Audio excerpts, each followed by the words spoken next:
patients could benefit from lymphedema treatment and how can they benefit? When it comes to lymphatic vessel surgery, the patients that would benefit from a surgery would be the ones that have still fluid in the extremity, despite a compression garment, where the compression garment is inconvenient, not practically possible to use maybe for work, or where it's causing too much problem and is not helping enough, preferably early stages of lymphedema. Do you think that the robot could play a role in the treatment of these patients? I think that the robot will be playing a role for the treatment of lymphedema patients in the sense that it is a technically challenging surgery. And when it comes to advancement, we need to make sure that we are constantly improving our surgery.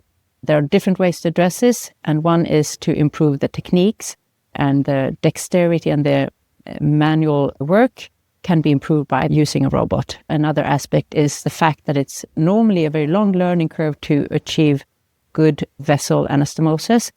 Using a robot, achieve good results earlier on in your training. Do you think that in addition to lymphatic surgery, there are also other types of application where the robot could be useful? I think the robot will be used in different areas outside of lymphedema. Anywhere where you need high precision and delicate structure is being handled, the robot has a role in the future. How do you think the future will look for robotic microsurgery? I hope to be able to see what the future looks like, to be part of it. When it comes to robot application in microsurgery, it has many potential areas, but the challenge is to incorporate it with other new techniques and to make it available for a bigger population and more centers.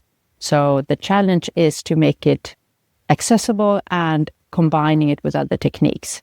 But if that is being achieved, I think it will be applied to many microsurgical procedures. And do you have ideas how the robot can be improved or what can be added to the robot in the future? So I think by adding other technology to the robot, you will be able to address more parts of the challenging procedure as microsurgery is. We're talking about visualizing vessels, detecting the lymphatics, but also the venous earlier on, maybe by implementing feedback loops and directing with technology like AI instructions back to the surgeons or the robot itself on whether you're on a good way or a bad way for achieving good outcome. So I think there are many, many possibilities in the future. Many of them we don't even know about today.